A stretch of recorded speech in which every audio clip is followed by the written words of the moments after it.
Bonsoir.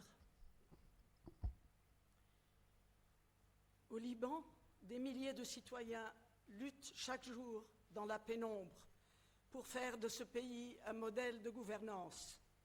Je ne suis pas la seule. Je n'aimerais donc pas recevoir de tels honneurs sans les partager avec ces personnes, dont certaines sont présentes ici ce soir. Et en notre nom à toutes et tous, remercier les membres de l'honorable conseil de l'Université Saint-Joseph et à sa tête le révérend Père Dakash de nous décerner ce prestigieux titre. Chers membres du conseil et chers Père Dakash, chers parents, amis, collègues et officiels, Mahafz al-Alqab, vous me donnez aujourd'hui la parole, je vous en remercie. Mais prendre la parole aujourd'hui exige un effort astreignant. Comment nos langues peuvent-elles se délier alors que les souvenirs des guerres passées, qu'elles soient civiles ou offensives, hantent les esprits et que le peuple est pris dans un tourbillon de risques, ne sachant d'où les coups viendraient et comment y parer.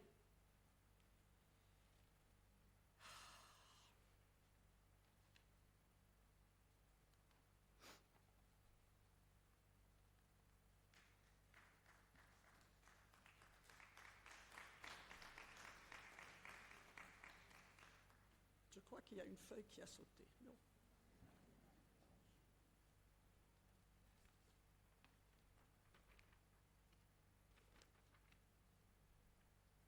Voilà. J'avais préparé un petit discours pour faire l'apologie du rêve. Mais comment faire l'apologie du rêve alors que la réalité est dure et choquante? Mais comment reculer et ne pas avouer ce qui m'a toujours ressourcée? Je suis une rêveuse, je vous l'avoue, et je rêve d'un impossible rêve, comme dirait Jacques Brel. Nos rêves parlent de ce qu'on aime. J'ai aimé mes racines, ce pays où j'ai grandi et appris à être fière et combative. Et même si cet amour me semble de plus en plus conflictuel, je me sens responsable de ce pays, des êtres humains qui le peuplent, mes compatriotes, et du legs que nous faisons aux générations futures, afin qu'elles puissent elles aussi rêver. Alors je rêve. Je rêve d'un pays où les merveilleux monuments, vestiges d'un passé glorieux, seraient protégés comme de précieuses reliques d'une histoire riche de l'humanité dont nous avons hérité. Je rêve d'un pays où les montagnes glabres qui encadrent nos villages seraient toutes couvertes de ces majestueux arbres millénaires qu'on appelle des cèdres. Vous connaissez? Qu'on ne retrouve encore qu'en cherchant à la loupe dans quelques coins de paradis bien cachés, qui ont pu échapper aux coupes dévastatrices de nos ancêtres, les Phéniciens, et de nos contemporains braconniers.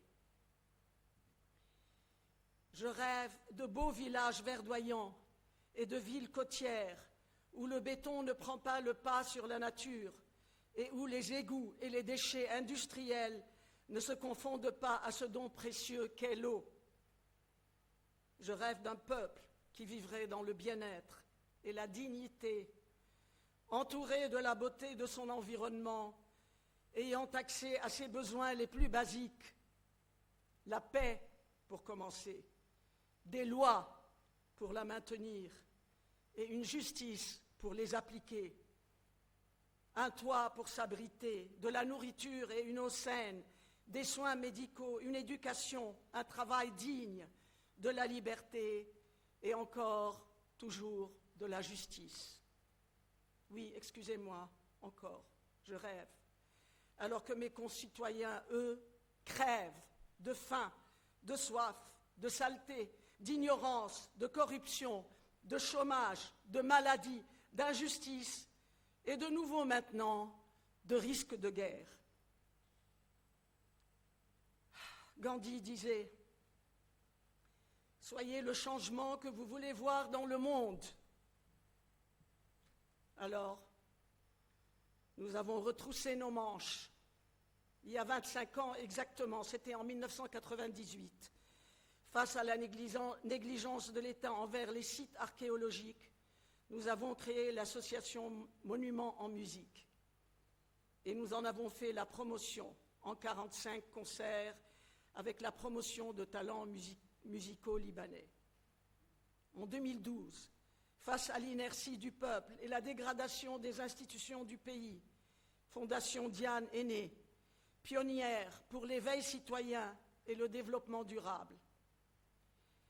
En 2015, face à la destruction de l'environnement, Viridis, une plateforme d'investissement consacrée exclusivement aux toutes jeunes start-up vertes, a été la première à poser les bases d'une économie circulaire qui ne trouvait nulle part un support financier et opérationnel. Et la même année, face à la léthargie du citoyen, la chaire de Fondation Diane, pionnière pour l'éducation à l'éco-citoyenneté et au développement durable. Et en 2021, face à la pénurie des bons soins médicaux pour les enfants, suite à l'explosion du 4 août 2020, la clinique sociale de l'enfant, en partenariat avec l'Hôtel-Dieu de France, premier centre de soins complètement gratuit pour enfants.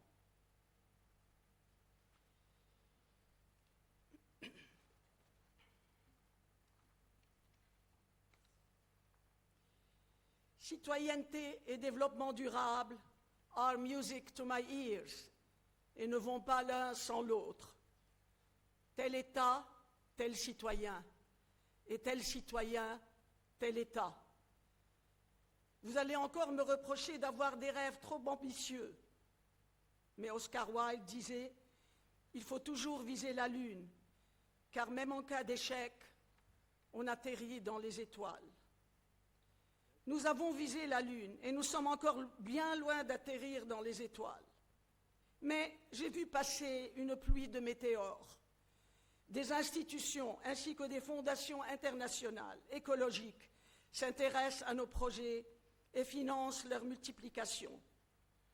De même qu'au Liban, beaucoup d'ONG et de fonds d'investissement ont suivi la stratégie de Viridis et adoptent maintenant le développement de l'économie circulaire.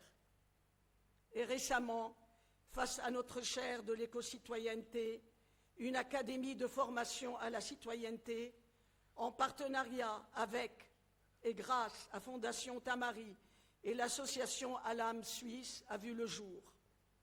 Alors que de son côté, la clinique sociale de l'enfant a soigné gratuitement 3000 nouveaux patients depuis son inauguration en novembre 2022.